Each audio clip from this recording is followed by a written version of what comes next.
All right, friends, as promised, chapter 7. Okay, so remember, they just came back from the front. They only have 32 men left. It was a really rough time up there, and now they're going back to base camp. Okay.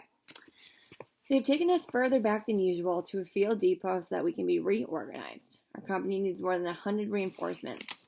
In the meantime, when we are off duty, we loaf around. After a couple of days, Himmelstoss comes up to us. He has had the bounce knocked out of him since he has been in the trenches and wants to get on good terms with us. I am willing, because I saw how we brought back AQWF when he was hit in the back.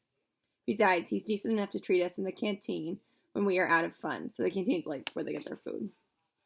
Only Teoden is still reserved and suspicious. But he is won over too, when Himmelstoss tells us that he is taking the place of the sergeant cook who has gone on leave. As a proof, he produces on the spot 2 pounds of sugar for us and a half pound of butter, especially for Teoden. He even sees to it that we are detailed the next 2 or 3 days to the cookhouse for potato and turnip peeling. The grub he gives us there is a real officer's fare.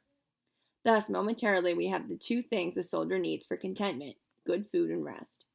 That's not much when one comes to think of it. A few years ago, we would have despised ourselves terribly, but now we are almost happy. It is all a matter of habit, even the front line. Habit is the explanation of why we seem to forget things so quickly. Yesterday we were under fire. Today we act the fool and go foraging through the countryside. Tomorrow we go up to the trenches again. We forget nothing, really. But so long as we have to stay here in the field, the front line days, when they are past, sink down in us like a stone. They are too grievous for us to be able to reflect on them at once. If we did that, we should have been destroyed long ago. I soon found out this much. Terror can be endured so long as a man simply ducks, but it kills if a man thinks about it. So what he's saying here, right, is like every time that they go back away from the front and they go back to the reserves, back to that meadow where they get to hang out at the base camp, they cannot think about the things that they just saw and witnessed because it's just too horrific. And if they really stopped and thought about, like, oh my God, I just watched so-and-so die. I just watched so-and-so get his head blown off or whatever it is. They would be mentally shattered. They wouldn't be able to go back up and fight again. But if they ignore it, kind of act like it's like, okay, yeah, like that was a terrible thing, but like, let's not think about it too hard. They can then go back and keep going back to fight. And it's not destroying them mentally like it would if they really stopped and thought about like what they really witnessed. Just as we turn into animals, we go up to the line because that is the only thing which brings us through safely. So we turn into wags and loafers when we are resting. We want to live at any price, so we cannot burden ourselves with feelings which, though they might be ornamental enough in peacetime, will be out of place here. Kammerich is dead, AQWF is dying. They will have a job with Hans Kramer's body at the Judgment Day, piecing it together after a direct hit. Martin has no legs anymore. Meyer's dead, Max is dead, Breyer's dead, Hammerling is dead. There are 120 wounded men lying somewhere or other. It is a damnable business, but what has it to do with us now? We live. If it were possible for us to save them, then it would be seen how much we cared. We would have a shot at it, though we went under ourselves. We can be damned chaotic when we like. Fear we do not know much about. Terror of death, yes. That is a different matter. That is physical. For our comrades are dead, we cannot help them. They have their rest, and who knows what is waiting for us. We make ourselves comfortable and sleep, and eat as much as we can, stuff into our bellies, and drink and smoke so that hours are not wasted. Life is short. Sorry. The terror of the front sinks deep down when we turn our back upon it. We make grim, coarse jests about it. When a man dies, then we say he has nipped off his turd, and so we speak of everything. That keeps us from going mad. As long as we take it that way, we maintain our own resistance. But we do not forget. It's all rot that they put in the war news about the good humor of the troops, how they are arranging dances almost before they are out of the front line. We don't act like that because we're in a good humor. We are in a good humor because otherwise we should go to pieces. Even so, we cannot hold out much longer. Our humor becomes more bitter every month. And this I know. All these things that now, while we are still at war, sink down in us like a stone. After the war shall waken again, and then shall begin the disentanglement of life and death. The days, the weeks, the years out here shall come back again. Our dead comrades shall then stand up and march with us. Our head shall be clear, we shall have a purpose, and so we shall march. Our dead comrades beside us, the years at the front behind us, against whom? Some time ago there was an army theater in these parts. Colored posters of the performances are still sticking on a hoarding. With wide eyes, Crop and I stand in front of it. We can hardly credit that such things still exist. So they used to have like entertainment for the soldiers. They would have like dancing troops come out, or singers, or theater troops, and they would come and put on a performance for the soldiers to keep the morale up. So they're somewhere in an abandoned town or village, and they see this poster that of an army theater that had passed through already. A girl in light summer dress with a red patent leather belt about her hips. She's standing with one hand on a railing, and with the other she holds a straw hat. She wears white stockings and white shoes, fine buckle shoes with high heels. Behind her smiles a blue sea with white horses. At the side is a bright bay. She's a lovely girl with a delicate nose, red lips, and slender legs, wonderfully clean and well cared for. She certainly bathes twice a day and never has any dirt under her nails. At most, perhaps a bit of sand from the beach. Beside her stands a man in white trousers, a blue jacket, and a sailor's cap, but he interests us much less. The girl on the poster is a wonder to us. We have quite forgotten that there are such things, and even now we hardly believe our eyes. We have seen nothing like it for years, nothing like it for happiness, beauty, and joy. That is peacetime. That is as it should be. We feel excited. Just look at those shoes, though. She couldn't march many miles in those, I say, and then begin to feel silly, for it is absurd to stand in front of a picture like this and think of nothing but marching. How old would she be? Crop asks. About 22 at the most, I hazard. Then she would be older than us. She's not more than 17, let me tell you. Gives us goosebumps. That would be good, Albert. What do you think? He nods. I have some white trousers at home, too. White trousers, say I. But a girl like that will look askance at one another. There's not much to boast of here. 2 ragged, stained, and dirty uniforms. It is hopeless to compete. So we proceed to tear the young man with the white trousers off the hoarding, taking care not to damage the girl. That is something towards it. So there's a poster of a girl and a guy on a beach. They tear down the part of the poster that has the guy. They're like, we don't want to see this. We just want the girl. So we proceed. Okay, we could go and get deloused anyway, Crop then suggests. I'm not very enthusiastic because it doesn't do one's clothes any good, and a man is lousy again inside 2 hours. So deloused, get the lice out of your hair. But when we have considered the picture once more, I declare myself willing. I go even further. We might see if we get a clean shirt as well. Socks might be better, says Albert, not without reason. Yeah, socks too, perhaps. Let's go and explore a bit. Then Lear and Tiaden stroll up. Look at the poster, and immediately the conversation becomes smutty. Lear was the first of our class to have intercourse, and he gave stirring details of it. After his fashion, he enjoys himself over the picture, and Tiaden supports him nobly. Does not distress us exactly. Who isn't smutty is no soldier. It merely does not suit us at the moment, so we edge away and march off to the delousing station with the same feeling as if we were swell gentlemen's outfitters. The houses in which we are billeted lie near the canal. On the other side, there must be an abandoned village. There's these canals that run through these abandoned houses. They're taking refuge there until they have to go back up to the front, or they're moving. They're going somewhere. On the other side of the canal, there are pods flanked with poplars, trees. On the other side of the canal, there are women, too. The houses on our side have been abandoned. On the other side, though, one occasionally sees inhabitants. In the evening, we go swimming. 3 women come strolling along the bank. They walk slowly and don't look away, although we have no bathing suits. Lear calls out to them. They laugh and stop to watch us. We fling remarks at them in broken French, anything that comes into our heads, hastily and all jumbled together, anything to detain them. They're not specially wonderful pieces, but then where are such to be had about here? There's one little slim little brunette. Her teeth gleam when she laughs. She has quick movements. Her dress swings loosely about her legs. Although the water is cold, we are very jovial and do our best to interest them so that they will stay. We try to make jokes, and they answer with things we cannot understand. We laugh and beckon. Tiaden is more crafty. He runs into the house, gets a loaf of army bread, and holds it up. That produces a great effect. They nod and beckon us to come over. But we don't dare to do that. It is forbidden to cross to the opposite bank. There are sentries on all the bridges. It is impossible without a pass. So we indicate that they should come over to us. They shake their heads and point to the bridge. They are not allowed to pass either. They turn back and walk slowly down the canal, keeping along the towpath all the way.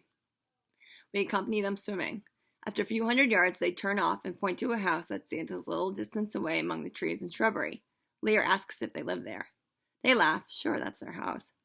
We call out to them that we would like to come sometime when the guards cannot see us. At night, tonight. They raise their hands, put them together, rest their faces on them, and shut their eyes. They understand. The slim brunette does a 2-step. The blonde girl twitters, "Bread, good." Eagerly, we assure them that we will bring some with us, and other tasty bits too. We roll our eyes and try to explain with our hands. Lear nearly drowns trying to demonstrate a sausage. If it were necessary, we would promise them a whole quartermaster's store. They would go off, and they frequently turn and look back. We climb out on the bank on our side of the canal and watch to see whether they go into the house, for they might easily have been lying. Then we swim back. No one can cross the bridge without leave, so we simply will have to swim over tonight. We are full of excitement. We cannot last without a drink, so we go to the canteen where there is beer and some kind of punch. We drink punch and tell one another lying tales of our experiences.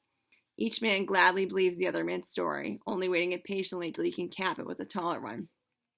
Our hands are fidgety. We smoke countless cigarettes until Crop says, "Might as well take them a few cigarettes too." So we put some inside our caps to keep them. The sky turns apple green. There are 4 of us, but only 3 can go.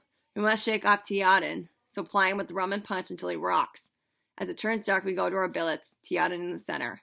We are glowing and full of a lust for adventure. The little brunette is mine. We have settled all that. Teoden drops on his sack of straw and snores. Once he wakes up and grins so craftily that we are alarmed and begin to think that he's cheating and that we have given him the punch to no purpose. And he drops back again and sleeps on. So what's happening, right? They see these 3 French girls, and there's 4 of the guys. And they want to get rid of Teoden, so they get him all liquored up, and he gets too drunk, so he passes out. So the 3 guys can go meet up with the 3 French girls. Okay? Good friends. We each get a hold of a whole army loaf and wrap it up in newspaper. The cigarettes we put in too, as well as 3 good rations of liver sausage that were issued to us this evening. That makes a decent present. So remember, right? Like, we're talking about the soldiers. Now this is their first experience with civilians and people, right? Where they're on the Western Front. It goes right through France, okay, and parts of Germany. And now the people that live on this front, right near the fighting, they're starving too. Their houses are being destroyed. Their villages are abandoned. So they're suffering. Maybe not nearly as bad as the soldiers, but they have a lot of hardships too. We sew the things carefully in our boots. We have to take them to protect our feet against treading on wire and broken glass on the other bank. As we must swim for it, we can take no other clothes, but it is not far and quite dark. We make off with our boots in our hands. Swiftly we slip into the water, lie on our backs, and swim, holding the boots with their contents up over our heads. We climb out carefully on the opposite bank, take out the packages, and put on our boots. We put the things under our arms. And so, all wet and naked, clothed only in our boots, we break into a trot. We find the house at once. It lies among the trees. Lear trips over a root and skins his elbows. "No matter," he says gaily. The windows are shuttered. We slip around the house and try to peer through the cracks. Then we grow impatient. Suddenly Crop hesitates. "What if there's a major with them?" "Then we just clear off," grins Lear. "He can try to read our regimental numbers here," and smacks us behind. The door of the courtyard stands open. Our boots make a great clatter. The house opens, and the chink of light shines through, and a woman cries out in a scared voice, "Shh, camarade, bon ami," we say, and show our packages protestingly. The other 2 are now on the scene. The door opens, and the light floods over us. They recognize us, and all 3 burst into laughter at our appearance. They rock and sway in the doorway. They laugh so much. How supple their movements are. Un moment. They disappear and throw us bits of clothing, which we gladly wrap around ourselves. Then we are allowed in. A small lamp burns in the room, which is warm and smells of a little perfume. We unwrap our parcels and hand them over to the women. Their eyes shine, and it is obvious that they are hungry. But we all become rather embarrassed. Lear makes gestures of eating, and then they come to life again and bring out plates and knives and fall onto the food. They hold up every slice of livered sausage and admire it before they eat it, and we sit proudly by. They overwhelm us with their chatter. We understand very little of it, but we listen and the words sound friendly. No doubt we all look very young. The little brunette strokes my hair and says what all French women say, "La guerre, grand malheur, pauvre garçon." I hold her arm, guys like my French. I hold her arm tightly and press my lips into the palm of her hand. Her fingers close around my face. Close above me are her bewildering eyes, the soft brown of her skin, and her red lips. Her mouth speaks words I do not understand, nor do I fully understand her eyes. They seem to say more than we anticipated when we came here. There are other rooms adjoining. In passing, I see Lear. He has made a great hit with the blonde. He's an old hand at the game. But I am lost in remoteness and weakness, and in a passion to which I yield myself trustingly. My desires are strangely compounded of yearning and misery. I feel giddy. There is nothing here that a man can hold on to. We have left our boots at the door. They have given us slippers instead. Now nothing remains to recall for me the assurance and self-confidence of the soldier. No rifle, no belt, no tunic, no cap. I let myself drop into the unknown, come what may. And in spite of it all, I feel somewhat afraid. Right, so he's kind of standing here naked right in front of these girls, and he has no none of that security that he normally has when he's wearing that soldier's uniform, when he has that rifle in his hand, when he's wearing that cap on his head. And having that uniform gives him an identity. He knows what to do when he's wearing that uniform, right? But the second he takes it off, he has this existential crisis, almost like, who am I? Who am I supposed to be? Who am I without this military uniform? It's unknown for him, okay? The little brunette contracts her eyebrows when she is thinking, but when she talks, they are still, and often sound does not quite become a word, but suffocates or floats away over me, half finished. An arch, a pathway, a comet. What have I known of it? What do I know of it? The words of this foreign tongue that I hardly understand. They caress me to a quietness in which the room grows dim and dissolves in the half-light. Only the face above me lives and is clear. How various is a face! But an hour ago it was strange. Now it is touched with a tenderness that comes not from it, but from out of the night, the world, and the blood. All these things seem to shine in it together.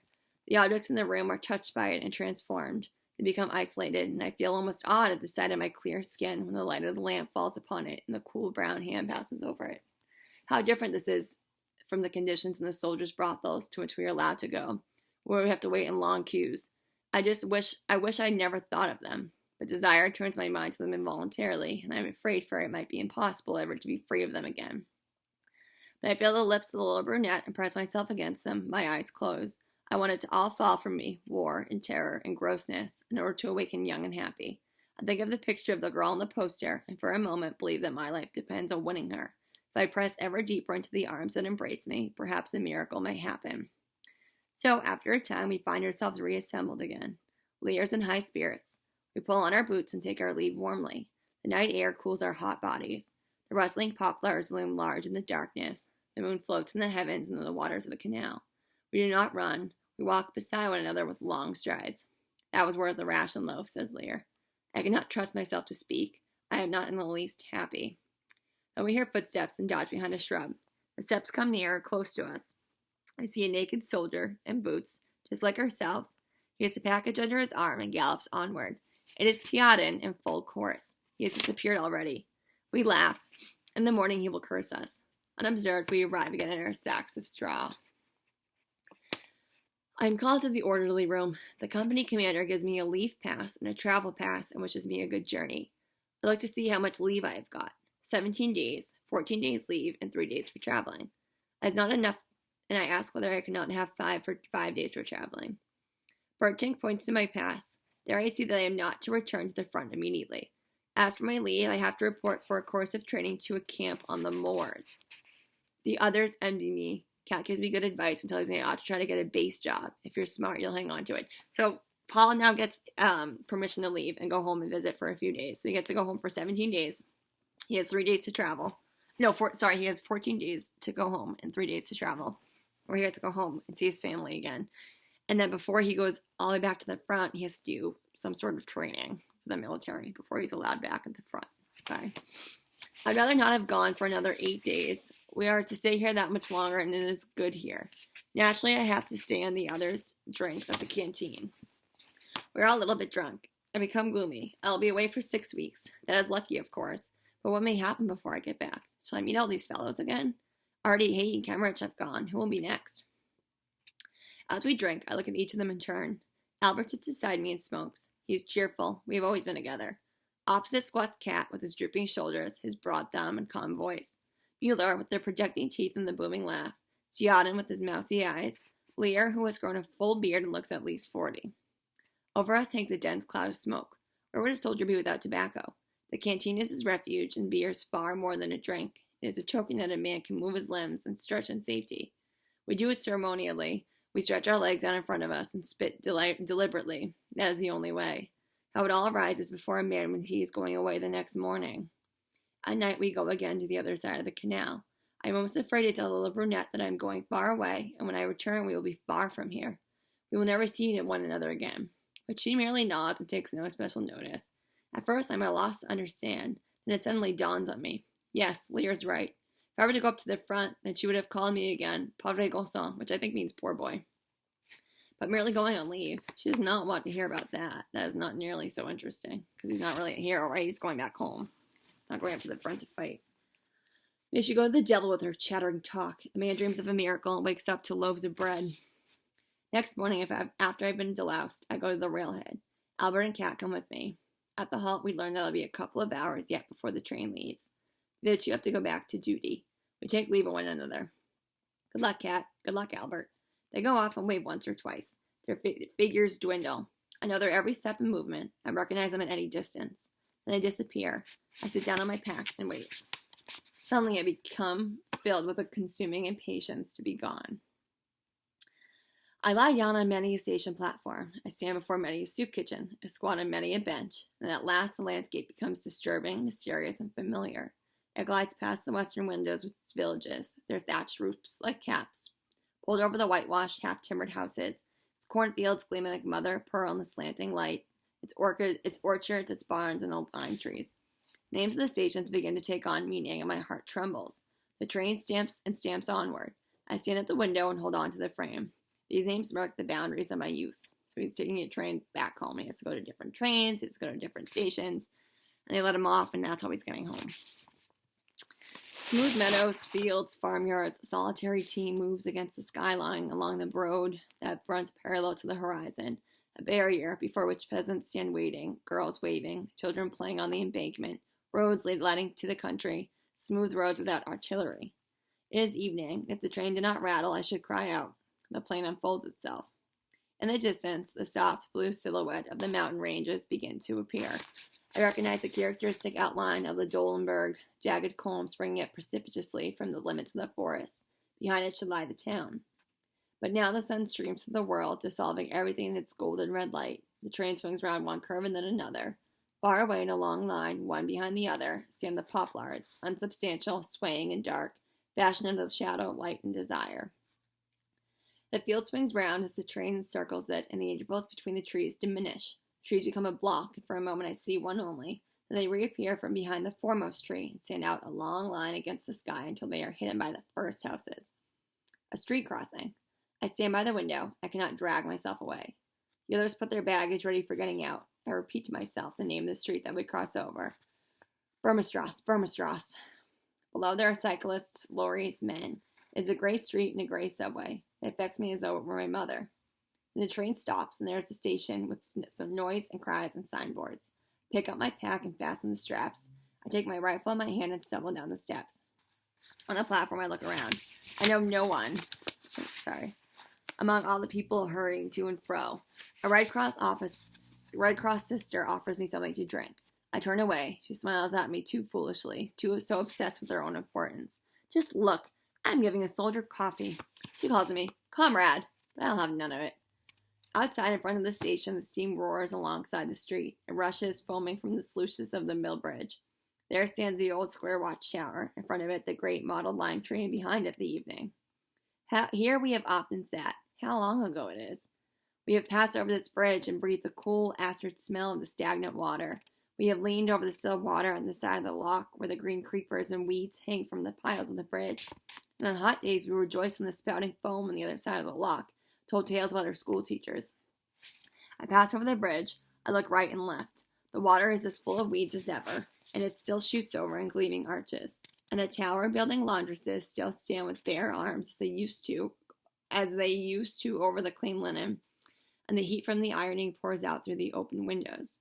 Dogs trot along the narrow streets. Before the doors of the houses, people stand and follow me with their gaze as I pass by, dirty and heavy and laden. And as confectioners, we used to eat ices, and there we learned to smoke cigarettes. Walking in the street, I know every shop, the grocers, the chemists, the bakers. And at last I stand before the brown door with its worn latch, and my hand grows heavy. I open the door, and a strange coolness comes out to meet me. My eyes are dim. Right, so during this scene, he's just walking through town. He's noticing all these places that were really part of his life before the war, and how peaceful and how many happy memories he has of them. For whatever reason, they become super inaccessible for him. He has this realization that all these things that he sees and all these memories that he once experienced, he's not going to have the chance to have that again because the war has ruined it for him. Now he's at his house. The stairs creak under my boots. Upstairs, a door rattles. Someone is looking over the railing. It is the kitchen door that was opened. They are cooking potato cakes. The house reeks of it. And today, of course, is Saturday. That'll be my sister leaning over. For a moment, I am shy. I lower my head and I take off my helmet and look up. Yes, it is my eldest sister. Paul, she cries. Paul! I nod. My pack bumps against the banisters. My rifle is so heavy. She pulls open a door and calls, Mother, Mother, Paul is here. I can go no further. Mother, Mother, Paul is here. I lean against the wall and grip my helmet and rifle. I hold them as tight as I can, but I cannot take another step. The staircase fades before my eyes. I support myself with the butt of my rifle against my feet and clench my teeth fiercely, but I could not speak a word. My sister's call has made me powerless. I can do nothing. I struggle to make myself laugh, to speak, but no word comes, so I stand on the steps, miserable, helpless, paralyzed, and against my will, the tears run down my cheeks. My sister comes back and says, Why? What is the matter? Then I pull myself together and stagger onto the landing. I leave my rifle in a corner. I set my pack against the wall, place my helmet on it, and fling down my equipment and baggage. Then I say fiercely, Bring me a handkerchief. Right? So that's going to be really hard to do, to come home when you've seen these horrific things happen in the front. You can't talk about it with anyone. You can't really even rationalize it or understand it fully.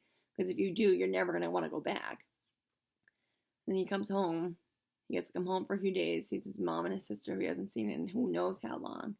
Knowing that he only has 14 days before he has to leave and go back to that horrific place. That's hard. It's a lot to swallow. She gives me one from the cupboard and I dry my face. Above me on the wall hangs a glass case with the colored butterflies that I once collected. Now I hear my mother's voice. It comes from the bedroom. Is she in bed? I ask my sister. She's ill, she replies. I go into her, give her my hand, and say as calmly as I can, Here I am, Mother. She lies still in the dim light. Then she asks anxiously, Are you wounded? I feel her searching glance. No, I have got leave. My mother is very pale. I'm afraid to make a light. Here I lie now, says she, and cry instead of being glad. Are you sick, Mother? I ask. I'm going to get up a little today, she says, and turns to my sister, who is continually running to the kitchen to watch that the food does not burn. Put out that jar of preserved whortleberries. You like that, don't you? She asks me. Yes, Mother, I haven't had any for a long time. We might almost have known you were coming, laughs my sister. There's just your favorite dish, potato cakes and even whortleberries to go with them, too. And it is Saturday, I add.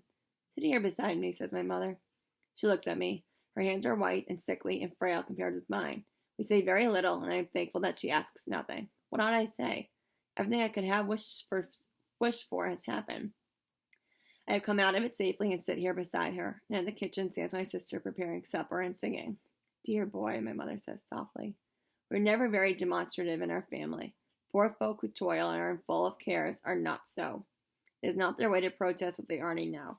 My mother says to me, Dear boy, it means so much more than when another uses it. I know well enough that the jar of whortleberries is the only one they have had for months, and that she has kept it from me. That's the somewhat stale cakes that she gives me, too. She must have got them cheap sometime and put them all by for me. I sit by her bed, and through the window, the chestnut trees in the beer garden opposite glow in brown and gold. I breathe deeply and say over to myself, You are home, you are at home. But a sense of strangeness will not leave me. I cannot feel at home amongst these things. There is my mother, there is my sister, there is my case of butterflies, and there the mahogany piano. But I am not myself there. There is a distance, a veil between us. I go and fetch my pack to the bedside and turn out the things I have brought. A whole Edinburgh cheese that Cat provided me with, 2 loaves of almond bread, 3/4 of a pound of butter, 2 tins of livered sausage, a pound of dripping, and a little bag of rice. I suppose you can make some use of that. They nod. It is pretty bad for food here? I inquire. Yes, there's not much. Do you get enough out there? I smile and point to the things I have brought. Not always quite as much as that, of course, but we fare reasonably well. Arnett takes away the food. Suddenly, my mother seizes a hold of my hand and asks falteringly, Was it very bad out there, Paul? Mother, what shall I answer to that? You will not understand. You can never realize it. You shall never realize it. Was it bad, you ask? Mother, I shake my head and say, No, Mother, not so very. There are always a lot of us together, so it isn't so bad. Yes, but Heinrich Bredemeyers was here just lately and said it was terrible out there now, with the gas and all the rest of it. It is my mother who says that. She says, with the gas and all the rest of it. She does not know what she is saying, and she is really anxious for me. Shall I tell her how we once found 3 enemy trenches with their garrison all stiff as though they were stricken with apoplexy, against the parapet and the dugouts just where they were? The men stood and lay about with blue faces dead. No, Mother, that's only talk, I said. There's not very much in what Bredemeier says. You see, for instance, I'm well and fit. For my mother's tremulous anxiety, I recover my composure. Now I can walk about and talk and answer questions without fear of having suddenly to lean against the wall, because the world turns soft as rubber and my veins become brimstone. Mother wants to get up, so I go for a while to my sister in the kitchen. What is the matter with her, I ask. She shrugs her shoulders. She has been in bed some months now, but we do not want to write and tell you. Several doctors have been to see her. One of them said it's probably cancer again. I go to the district commandant to report myself. Slowly I wander through the street, so he has to go and report to the district commander, so the person that's in charge of his village, like the army man in charge of his village. He's going to report, say, hey, I made it. I'm here on leave. And he's going to have to report to him when he's about to go back to the front, or go back to the trading, and I go back to the front. Slowly I wander through the streets. Occasionally someone speaks to me. I do not delay long, for I have little inclination to talk. On the way back from the barracks, a loud voice calls out to me. Still lost in thought, I turn around and find myself confronted by a major. Can't you salute? He blusters. Sorry, Major, I say in embarrassment. I didn't notice you. Don't you know how to speak properly? He roars. I'd like to hit him in the face, but control myself. My leave depends on it. I click my heels and say, I did not see you, Herr Major. Keep your eyes open, he snorts. What is your name? I give it. His fat red face is furious. What regiment? I give him full particulars. Even yet he has not had enough. Where are you quartered? But I have little more than enough to say, and say between Langemark and Bixschut. He acts a bit stupefied. I explained to him that I arrived on leave only an hour or two since, thinking that he could then trot along, but not at all. He gets even more furious. You think you can bring your frontline manners here? What? Well, we don't stand for that sort of thing. Thank God we have discipline here. 20 paces, backwards, double march, he commands. I am mad with rage, but I cannot say anything to him. Put me under arrest if he liked. So I double back and then march up to him. 6 paces from him, I spring to a stiff salute and maintain it until I'm 6 paces beyond him. So Paul is literally just coming back from checking in with his commander. As he's coming by, he bumps into a major who is higher up in the military rank than he is. And this major is like a real ass, right? He's just saying, okay, who are you? What are you doing here? Firing questions, all these answers to Paul, who's none the wiser. He just ran into this guy by accident, right? And he says, thank God you think you can bring your frontline manners here. Thank God we have discipline. It's crazy, right? That this major is screaming at Paul to do these stupid things like he didn't salute in time. And because of that, he now has to march backwards and forward in front of this major. Because this major's pissed off at Paul. Paul's like, I literally just saw all these people I knew die. Like, on what planet does saluting you matter more than what I experienced out there? And I think that's what they struggle with, right, the whole time in the army. So that these common soldiers see these horrific things, and yet the people in charge have no concept, no idea what's really going on with these soldiers and what they're seeing, because they're not really fighting. He calls me back again and affably gives me to understand that for once he is pleased to put mercy before justice. I pretend to be duly grateful. Now dismissed, he says. I turn about smartly and march off. That ruins the evening for me. I go back home and throw my uniform into a corner. I had intended to change it in any case. Then I take out my civilian clothes from the wardrobe and put them on. I feel awkward. The suit is rather tight and short. I have grown in the army. Collar and tie give me some trouble. In the end, my sister ties the bow for me. But how light the suit is. It feels as though I had nothing on but a shirt and underpants. I look at myself in the glass. Sorry, I'm seeing. It is a strange sight. A sunburnt, overgrown candidate for confirmation gazes at me in astonishment. My mother is pleased to see me wearing civilian clothes. It makes me less strange to her. But my father would rather I kept my uniform on so that he could take me to visit his acquaintances. But I refuse. It is pleasant to sit quietly somewhere, in the beer garden, for example, under the chestnuts by the skittle alley. The leaves fall down on the table and on the ground, only a few, the first. A glass of beer stands in front of me. I've learned to drink in the army. The glass is half empty, but there are a few good springs ahead of me, and besides, I can always order a second, then a third if I wish to. There are no bugles, which is like a trumpet, and no bombardments. The children of the house play in the skittle alley, and the dog rests his head against my knee. The sky is blue. Oh, sorry, hold on. Between the leaves of the chestnuts rises the green spire of St. Margaret's Church. This is good. I like it. I cannot get on with the people. My mother is the only one who asks no questions. Not so my father. He wants me to tell me about it in the front. He is curious in a way that I find stupid and distressing. I no longer have any real contact with him. There's nothing he likes more than just hearing about it. I realize he does not know that a man cannot talk such things. I would do it willingly, but it is too dangerous for me to put these things into words. I'm afraid they might then become gigantic, and I will no longer be able to master them. What would become of us is everything that happens out there were quite clear to us. Right? Just like his dad keeps asking him, hey, what's the front like? What are you doing in the front? What have you seen? What have you witnessed? Blah, blah, blah, blah. Paul's like, stop asking me. I really don't want to think about it. I don't want to talk about it. I want to do anything. I want nothing to do with that at all. And his father keeps bugging him. So I confine myself to telling him a few amusing things, but he wants to know whether I've ever had a hand-to-hand fight. I say no and get up and go out. That does not mend matters. After I've been startled a couple of times in the street by the screaming of the tram cars, which resembles the shriek of a shell coming straight for one, somebody taps me on the shoulder. It's my German master, and he fastens on me with the usual question. Sorry. Well, how are things out there? Terrible, terrible, eh? Yes, it is dreadful, but we must carry on. After all, you do at least get decent food out there, so I hear. You look well, Paul, and fit. Actually, it's worse here, naturally. Best for our soldiers every time, that goes without saying. He drags me along to a table with a lot of others. They welcome me. A headmaster shakes hands with me and says, so you come from the front? What's the spirit like out there? Excellent, eh? Excellent? I explain that no one would be sorry to be back home. He laughs uproariously. I can well believe it. But first you have to give the froggies a good hiding, so the froggies are the French. Do you smoke? Here, try one. Waiter, bring a beer as well for our young warrior. Fortunately, I have accepted the cigar, so I have to remain. And they are all so dripping with goodwill that it is impossible to object. All the same, I feel annoyed and smoke like a chimney as hard as I can. In order to make at least some sort of appreciation, I toss off the beer in one gulp. Immediately a second is ordered. People know how much they are indebted to the soldiers. They argue about what we ought to annex.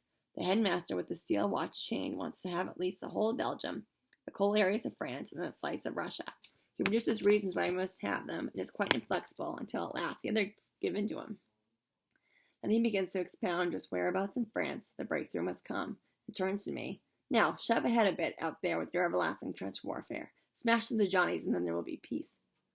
So Paul's sitting at this bar, and he has this German guy who's like literally telling him what he should be doing out in the front.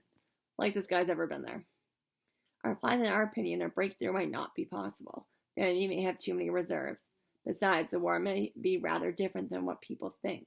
He dismisses the idea loftily and informs me I know nothing about it. The details, yes, says he, but this relates to the whole. And of that you are not able to judge. You see only your little sector, and so cannot have any general survey. You do your duty, you risk your lives. That deserves the highest honor. Every man of you ought to have the Iron Cross. First of all, the enemy line must be broken through in Flanders and then rolled up from the top.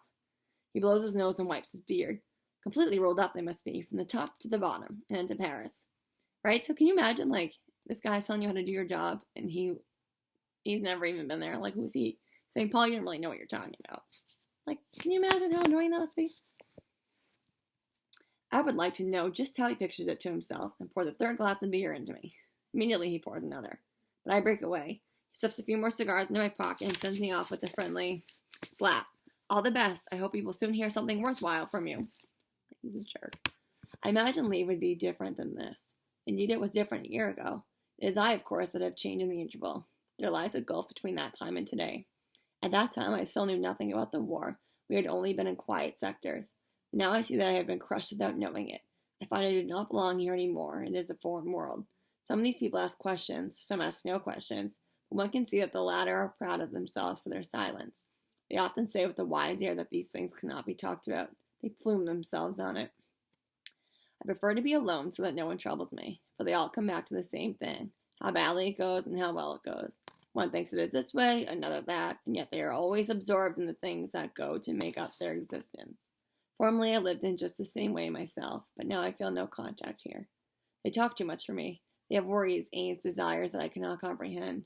I often sit with one of them in the little beer garden and try to explain to him that this is really the only thing, just to sit quietly like this. They understand, of course. They agree. They may even feel it so, too. But only with words. Only with words. Yes, that is it. They feel it, but always with only half of themselves. The rest of their being is taken up with other things. They are so divided in themselves that none feels it with its whole essence. I cannot even say myself exactly what I mean. When I see them here, in their rooms, in their offices, about their occupations, I feel an irresistible attraction in it. I would like to be here, too, and forget the war. But it also repels me. It is so narrow how that can fill a man's life. He ought to smash it to bits. How can they do it? While out the front, the splinters are whining over the shell holes. The star shells go up. The wounded are carried back on waterproof sheets, and comrades crouch in the trenches. They are different men here, but I cannot properly understand who I envy and despise. I must think of Cat and Albert and Mueller and Tiata, and what will they be doing? No doubt they are sitting in the canteen or perhaps swimming. Soon they will have to go up to the front line again. In my room, behind the table, stands a brown leather sofa. I sit down on it. On the walls are pinned countless pictures that I once used to cut out of newspapers. In between are drawings and postcards that have pleased me. In the corner is a small iron stove. Against the wall opposite stands the bookshelves with my books. I used to live in this room before I was a soldier. The books I bought gradually with the money I earned by coaching. Many of them secondhand, all the classics, for example. One volume in blue cloth boards cost 1 mark 20 fang. I don't know how to say the German currency, sorry. I bought them complete because it was thoroughgoing. I did not trust the editors of the selections to choose all the best, so I purchased only collected works. I read most of them with laudable zeal, but few of them ever really appealed to me. I prefer the other books, the moderns, which of course were much dearer. A few I came by not quite honestly. I borrowed and did not return them because I did not want to part with them. One shelf is filled with school books. They are not so well cared for, they are badly thumbed, and pages have been torn out for certain purposes. Then below are periodicals, papers, and letters, all jammed together with drawings and rough sketches. I want to think myself back into that time. It is still in the room. I feel it at once. The walls have preserved it. My hands rest on the arms of the sofa. Now I make myself at home and drop my legs so that I sit comfortably in the corner in the arms of the sofa. A little window is open. Through it I see the familiar picture of the street with the rising spire of the church at the end. There are a couple of flowers on the table, pen holders, a shell as a paperweight, the inkwell. Here nothing has changed. It will be like this too. If I am lucky, when the war is over and I come back here for good, I will sit here just like this and look at my room and wait. I feel excited, but I do not want to be, for that is not right. I want that quiet rapture again. I want to feel the same powerful, nameless urge that I used to feel when I turned to my books. The breath of desire that then arose from the colored backs of the books shall fill me again. Melt the heavy dead lump of lead that lies somewhere in me. Awaken again the impatience of the future, the quick joy in the world of thought. It shall bring me back again the lost eagerness of my youth. I sit and wait. It occurs to me that I must go and see Cambridge's mother. I might visit Misseltat too. Middlestate. I don't know how to say that. I'll find out though. And he should be at the barracks. I look out of the window. Beyond the picture of the sunlit street appears a range of hills, distant and light. It changes to a clear day in autumn, and I sit by the fire with Cat and Albert and eat potatoes baked in their skins. But I do not want to think of that. I sweep it away. The room shall speak and must catch me up and hold me. I want to feel that I belong here. I want to hearken and know when I will go back to the front, that the war will sink down, be drowned utterly in the great homecoming tide. Know that it will then be past forever and not gnaw at us continually. It will have none but an outward power over us. The backs of the books stand in rows. I know them all still. I remember arranging them in order. I implore them with my eyes. Speak to me, take me up, take care of me, life of my youth. You who are carefree, beautiful, receive me again. I wait. Images float through my mind, but they do not grip me. They are mere shadows and memories. Nothing. My disquietude grows. A terrible feeling of foreignness suddenly rises up in me. I cannot find my way back. I am shut out, though I entreat earnestly and put forth all my strength. Nothing stirs. Listless and wretched, like a condemned man, I sit there, and the past withdraws itself. At the same time, I fear to importune it too much, because I do not know what might happen then. I am a soldier. I must cling to that. Wearily, I stand up and look out of the window. Then I take one of the books, intending to read, then turn over the leaves. Hold on. Sorry. But I put it away and take out another. There are passages in it that have been marked. I turn over the pages, take up fresh books. Already they are piled up beside me. Speedily more join the heap, papers, magazines, letters. I stand there dumb, as I stand there as before a judge, dejected. Words, they do not reach me. Slowly I place the books back on their shelves, nevermore. Quietly I go out of the room. Right, so Paul has this weird moment where he's sitting in his room, and he is looking at his things, and his books particularly, and he used to feel an urge to read. I'm sure you could all feel the same, right? And all of a sudden he has no desire to read. He lost that desire to want to do things. He has no idea how to get back to that place that he once had, those memories that he used to have. He feels really disconnected from his past. Things in his room don't feel like his things. His books don't feel like his books. This is a very surreal moment for him. Still, I do not give up hope. I do not indeed go to my room anymore, but comfort myself with the thought that after a few days are not enough to judge by. Afterwards, later on, there's plenty of time for that. So I go over to see Middlestate. I'm going to figure out how to pronounce it. Middlestat. Okay, Middlestat. And the barracks, and we sit in his room. There's an atmosphere about it that I do not like, but which I am quite familiar. Middlestate has some news ready for me that electrifies me on the spot. Kelly Cantorick has just been called up as a territorial. Right, so Cantorick is his old school teacher. He's being called up to the military. Just think of it, says he, and takes out a couple of good cigars. I come back here from the hospital and bump right into him. He stretches out his paw to me, his hand, and pleads, says, "Hello, Middlestat, how are you?" I look at him and say, "Territorial Cantorick, business is business, and shops and shops. You ought to know that well enough. Stand to attention when you speak to a superior officer." You should have seen his face. A cross between a dud and a pickled cucumber. He tried once again to chum up, so I snubbed him a bit. Oh, sorry, gotta change position. My neck hurts. So I snubbed him a bit harder. Then he brought up his biggest guns and asked confidentially, "Would you like me to use my influence so that you can take an emergency exam?" He was trying to remind me of those things, you know. And I got mad, and I reminded him of something instead. "Territorial Cantorick, 2 years ago you preached us into enlisting. Among us there was one, Joseph Bem, who didn't want to enlist. He was killed 3 months before he would have been called up in the ordinary way, like drafted. If it had not been for you, he would have lived just that much longer. And now, dismiss. You will hear from me later." So now that Middlestat, right, who was Paul's friend from school, is now in charge of their old school teacher. It's kind of like a role reversal, right? It was easy to get put in charge of his company. First thing I did was take him to the stores and fit him out with suitable equipment. You will see in a minute. We go to the parade ground. The company has fallen in. Middlestat stands up at ease and inspects. I see Cantorick, and I'm scarcely able to contain my laughter. He's wearing a faded blue tunic. On the back and in the sleeves, there are big dark patches. The tunic must have belonged to a giant. The black worn breeches are just as much too short. They reach barely halfway down his calf. The boots, tough old clodhoppers, with turned-up toes and laces at the side, are much too big for him. But as a compensation, the cap is too small, a terribly dirty, bean little pillbox. The whole rig-out is just pitiful. Middlestat stops in front of him. "Territorial Cantorick, do you call those buttons polished?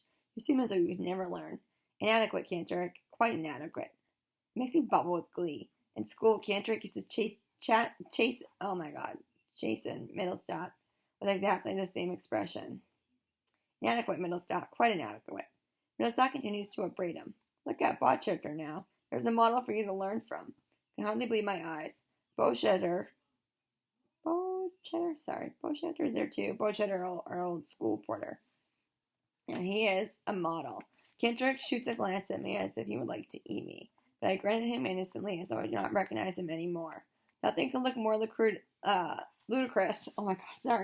than his forged cap and his uniform, and this was the object before whom we used to stand in anguish as he sat there enthroned on his desk, spearing at us with his pencil for mistakes in those irregular, French verbs with which afterwards he made so little headway in France. That was barely 2 years ago, and now here stands Territorial Cantorick, the spell quite broken, with bent knees, arms like pothooks, unpolished buttons, and that ludicrous rig-out, an impossible soldier. I cannot reconcile this with the menacing figure at the schoolmaster's desk. I wonder what I, the old soldier, would do if this skinful of woe ever dared say to me again, "Palmer, give me the imperfect de valet." Then Middlestat makes him practice skirmishing, and as a favor appoints Cantorick squad leader. Now, in skirmishing, the squad leader has always to keep 20 paces in front of his squad. The order comes, "On the march, about turn." The line of skirmishers quickly turns about. The squad leader, who now finds himself suddenly 20 paces in the rear line, has to rush up at the double, take his position again 20 paces in front of the squad. That makes altogether 40 paces double march. But no sooner has he arrived than the order, "On the march, about turn," comes again, and he once more has to race at top speed another 40 paces to the other side. In this way, the squad has merely made the turnabout in a couple of paces, while the squad leader dashes backwards and forwards like a fart on a curtain bowl. That is one of Himmelstoss's well-worn recipes. So if any of you have ever done an Indian run, where you're running, the last person in the line has to run all the way up to the front of the line as everyone else continues running. It's kind of similar to what they're doing to their old school teacher. Kendrick can hardly expect anything else from Middlestop, for he once messed up the latter's chance of promotion, and Middlestop would be a big fool not to make the best of such a good opportunity as this before he goes back to the front again. A man might well die easier after the army is giving him just one stroke of luck. In the meantime, Kendrick is dashing up and down like a wild boar. After a while, Middlestop stops the skirmish and begins a very important exercise of creeping. On hands and knees, carrying his gun in regulation fashion, Kendrick shoves his absurd figure over the sand immediately in front of us. He is breathing hard and is panting his music. Middlestop encourages Kendrick, the territorial, with quotations from Kendrick, the schoolteacher. Territorial Kendrick, we have the good fortune to live in a great age. We must brace ourselves and triumph over hardship. Kendrick sweats and spits out a dirty piece of wood that has lodged in his teeth. Middlestop swoops down and says reproachfully, "In the trifles, never lose sight of the great adventure, territorial Kendrick." It amazes me that Kendrick does not explode with a bang, especially when during physical exercises, Middlestop copies him to perfection, seizing him by the seat of his trousers as he is pulling himself up on the horizontal bar, so that he can just raise his chin above the beam, and starts to give him good advice. That is exactly what Kendrick used to do to him at school. The extra fatigues are the next detailed off. Kendrick and Beauchester, bread fatigue, take the handcart with you. A few minutes later, the two set off together, pushing the barrow. Kendrick, in a fury, walks with his head down. The porter is delighted to have scored light duty. The bakehouse is away at the other end of the town, and the two must go there and back through the whole length of it. They've done that a couple times already, grins Middlestop. People have begun to watch for them coming. Excellent, I say. But hasn't he reported you yet? He did try. Our CEO laughed like the deuce when he heard the story. He hasn't any time for schoolmasters. Besides, I'm sweet with his daughter. He'll mess up the examination for you. I don't care, says Middlestop calmly. Besides, his complaint came to nothing because I could show that he had hardly done anything but light duty. Couldn't you polish him up a bit, I asked. He's too stupid, I couldn't be bothered, answers Middlestop contemptuously. So, Paul stumbles on like they're doing a training circuit in their hometown. And the people that got drafted are now trying to get to the front. Their old school teacher is one of the trainees, Kendrick. And Middlestop, who's one of Paul's school buddies, is now in charge of their old school teacher and essentially kind of like tortures him, like messes with him during training, which I'm sure none of you guys would do to any of your teachers, no matter how much you hated us, right? One of the questions is it fair to treat his old school teacher this way? You're going to answer that question. I think it's one of the last ones on your assignment for the week. What is leave? A pause that only makes everything after it so much worse. Already the sense of parting begins to intrude itself. My mother watches me silently. I know she counts the days. Every morning she is sad. It is one day less. She has put away my pack. She does not want to be reminded by it. The hours pass quickly if a man broods. I pull myself together and go with my sister to the slaughterhouse to get a pound or two of bones. It is a great favor, and people end up early in the morning and stand waiting. Many of them faint. We have no luck. After waiting by turns for 3 hours, the queue disperses. The bones have not lasted out. It is a good thing that I get my rations. I bring them to my mother, and in that way we all get something decent to eat.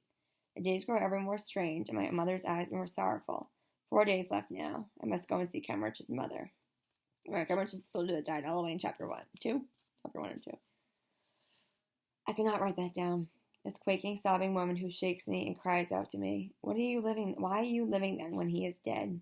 Who drowns me in tears and calls out, What are you there for at all, child, when you... Who drops into a chair and wails, Did you see him? Did you see him then? How did he die? I told her he was shot through the heart and died instantaneously. She looks at me. She doubts me. You lie. I know better. I felt how terribly he died. I've heard his voice at night. I felt his anguish. Tell the truth. I want to know it. I must know it. No, I say. I was beside him. He died at once. She pleads with me gently. Tell me. You must tell me. I know you want to comfort me, but don't you see? You torment me far more than if you told me the truth.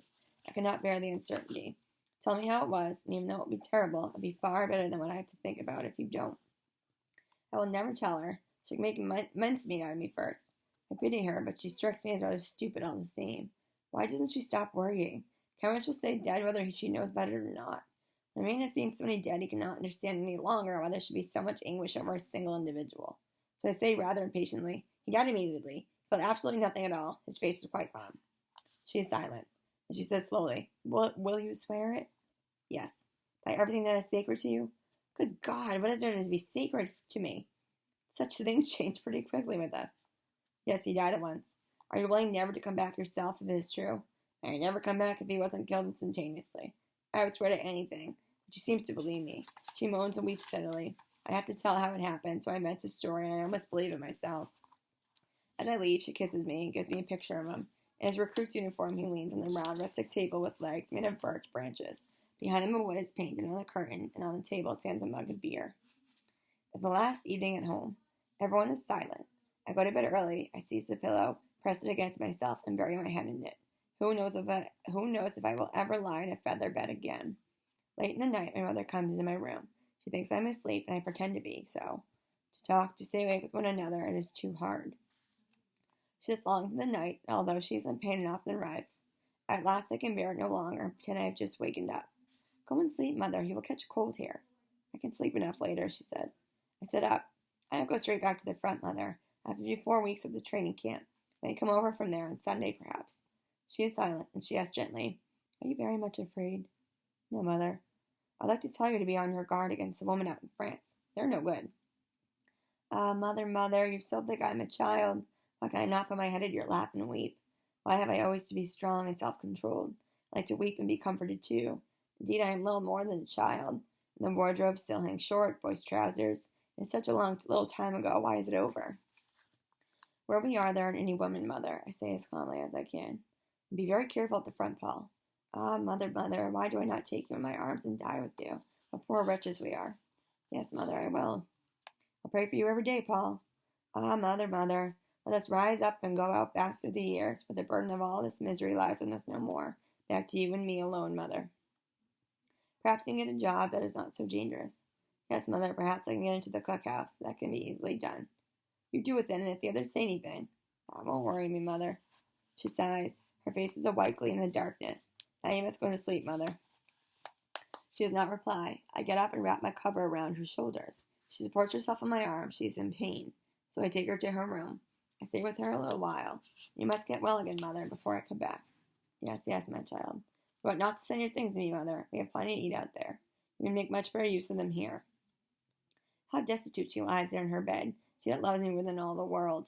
As I am about to leave, she says hastily, I have 2 pairs of underpants for you. They're all wool. They will keep you warm. You must not forget to put them in your pack.